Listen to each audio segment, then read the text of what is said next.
भदोही जनपद में सत्यम न्यूज नामक साप्ताहिक अखबार और यूट्यूब पर खबरें चलाने वाले संपादक बने मालिक और उसके दो बेटों के खिलाफ कोर्ट के आदेशों से 420, 120 बी सहित कई आईपीसी धाराओं में मुकदमा पंजीकृत हुआ है। 2020 में किराए पर आए स्थानीय पत्रकार ने तहसील और नगर पालिका परिषद के कर्मचारियों की मिलीभगत से करोड़ों के मकान पर कब्जा कर लिया है। पुलिस में शिकायत करने के बाद भी न्याय नहीं मिलते देख पीड़ित ने थक हार कर न्यायालय की शरण ली, जहां उसे एफआईआर दर्ज होने के बाद इंसाफ की आस जगी है। दरअसल पूरा मामला भदोही कोतवाली अंतर्गत चौरी रोड पर सरदार खां बाजार पूरी पट्टी स्थित लंबे सड़क पर बने लंबे चौड़े करोड़ों के मकान का है, जहां बताया जाता है कि सत्यम न्यूज के नाम से साप्ताहिक अखबार और यूट्यूब चैनल चलाने वाले नसीर कुरैशी ने मकान के निचले हिस्से को किराए पर लिया और उसे धीरे धीरे तहसील भदोही और नगर पालिका परिषद के अधिकारियों और कर्मचारियों की मिलीभगत से उपरोक्त मकान को और उसके जरूरी दस्तावेजों में अपना नाम चढ़वा लिया। जिसकी भनक मकान के असली मालिक को हुई तो उसने तुरंत मकान खाली करने को कहा, लेकिन पत्रकार और उसके गुंडों ने उसे डरा धमका कर वहां से भगा दिया। इस बाबत इसकी शिकायत पुलिस से करी गई तो उन्होंने भी पीड़ित को चलता कर दिया। दर दर की ठोकरें खाने के बाद मकान के असली मालिक पीड़ित एजाज अहमद ने सत्यम न्यूज अखबार चैनल के मालिक संपादक नसीर कुरैशी और उसके बेटे फरहान और राजन कुरैशी के साथ उसका साथ देने वाले तहसील और बिजली विभाग व नगर पालिका परिषद भदोही के कर्मचारियों के खिलाफ सरकारी दस्तावेज और कागजात में हेराफेरी कर करोड़ों के मकान पर जबरी कब्जा कर लेने के खिलाफ न्यायालय से इंसाफ की गुहार लगाई है। न्यायालय ने सबूतों के तौर पर पेश किए गए दस्तावेजों के आधार पर 156(3) के तहत मुकदमा दर्ज करने का आदेश दिया है। पीड़ित ने बताया कि मान्यता के आधार पर हजारों रुपए मिलने वाले किराए के बजाय मात्र 1200 रुपए पर किराए पर दिया और अच्छा व्यवहार करते करते उपरोक्त नसीर ने हमारा पूरा मकान ही कब्जा कर लिया है और उसमें रखे लाखों के सामान पर भी अपना हाथ साफ कर दिया है। एजाज अहमद है और मैं बाजार सरदार खां चौरी रोड का रहने वाला हूँ।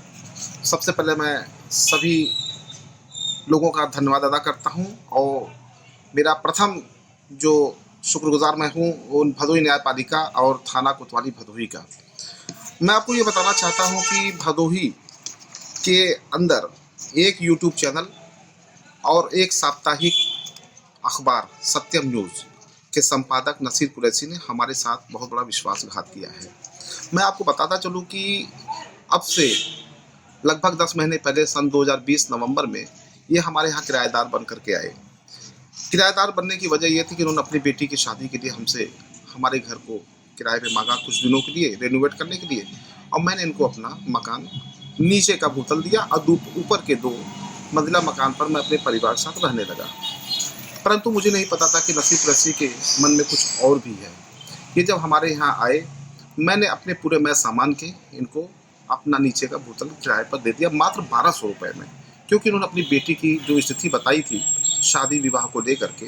मैंने इनके साथ एक सहानुभूति के तहत मेरे मन में करुणा जागी और मैंने इनको अपना मकान किराए पर दिया।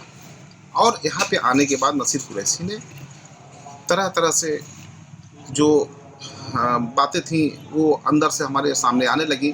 वजह थी ये कि हमें तहसील से पता लगने लगा कि नसीर कुरैशी तहसील में बहुत दौड़ रहे हैं, यहाँ दौड़ रहे हैं। तो मैंने पता लगाया तो पता लगा कि यहाँ के कुछ लोगों से हेली मेली द्वारा वहाँ पर ये कुछ फर्जी कागजात तैयार करवा रहे हैं।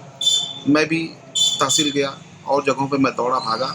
मैंने देखा कि काफ़ी कुछ जगहों पे इन्होंने जो है जालसाजी की और जालसाजी करने के बाद हमारे किराएदारी जो ये मैं दिखा रहा हूँ, देखिए मेरी किराएदारी है, ये नसीर कुरैशी का सिग्नेचर भी आपको इस पर मिल जाएगा।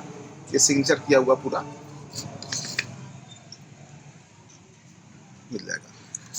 इसको इन्होंने इनकार करते हुए सीधे अपने बाप दादाओं की प्रॉपर्टी बना ली। ये रहने वाले जिला जौनपुर खेता सराय के रहने वाले हैं और रहते हैं पश्चिम तरफ मोहल्ले में जो चकदीवान गांव में आता है। लेकिन यहाँ आकर के इन्होंने हमारे मकान को ही अपना मकान बना डाला। जिस पर मकान खाली कराने गए तो नसीर ने साजिशन महिलाओं और बच्चों और कुछ गुंडों के साथ मारपीट कर उल्टा हमारे मकान से बाहर कर दिया, जिसमें तत्कालीन समय की पुलिस ने भी उसके डर भय में उसका साथ दिया था। माननीय न्यायालय ने हमारी आपबीती सुनकर हमारे साथ हो रहे अन्याय के खिलाफ पुलिस को एफआईआर दर्ज करने का आदेश दिया है।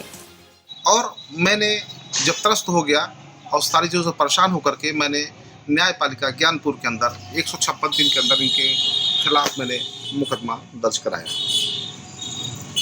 जब ये 156(3) का मुकदमा, ये एप्लीकेशन मेरा वहाँ पे पड़ा, तो मैं बहुत शुक्रगुजार हूँ अपने न्यायपालिका का। उन्होंने हमारी गुहार सुनी और वहाँ से सीधे ये प्रार्थना पत्र मेरा थाने पे आया।